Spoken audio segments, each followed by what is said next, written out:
ఉంటారు. ఎవరికైనా బాధ కలగానే పోయి సినిమా థియేటర్లలో కూర్చుంటారు. ఎవరికైనా బాధ కలగానే పోయి రెస్టారెంట్లలో కూర్చుంటారు. బాధ కలగానే పోయి మందు తాగుతూ ఉంటారు. బాధ కలగానే వెళ్ళి ఇంకేదో చేస్తూ ఉంటారు. ఎవరికైనా బాధ వచ్చిందంటే వెకేషన్స్ కి వెళ్తా ఉంటారు. బాధ కలగానే ఎక్కడెక్కడికో తిరుగుతూ ఉంటారు.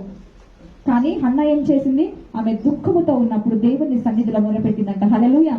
దేవుని సన్నిధికి వచ్చినప్పుడు ఏమైంది? మరి ఆమెకి విడుదలనిచ్చిండు దేవుడు. ఆమె కుమారుని అడిగితే దేవుడు ఆమెకి కుమారుని దేవుడు అనుగ్రహించి ఉంటున్నాడు. హల్లెలూయా. వాళ్ళు అక్కడ ఎంజాయ్ చేయాలి, ఇక్కడ ఎంజాయ్ చేయాలని అనుకునే వాళ్ళు అది కొంత మట్టుకే ఉంటది. కానీ దేవుని సన్నిధిని హన్నా వలె మనము దేవుని సన్నిధికి వచ్చినట్లయితే ఆయన మనకి సంపూర్ణ సంతోషం అనుగ్రహించి వాడిగా ఉంటున్నాడు. హల్లెలూయా. ఆ సంతోషము కోసము దేవుని అందు బిడ్డల కొరకు మనము ఎక్కడెక్కడో ఈ లోకంలో ఎక్కడికి వెళ్ళినా ఏమి జరగదు. కానీ దేవుని సన్నిధికి వచ్చి ఆ దుఃఖముతో దేవుని మనం అడిగినట్లయితే దేవుడు మనల్ని విడిపించుటకు సమర్థుడై ఉంటున్నాడు. హన్నాకి దేవుడు చూపినటువంటి కృపని దేవుడు మనకు ఈ దినమున నీకు నాకు చూపించబోతున్నాడు. హల్లెలూయా.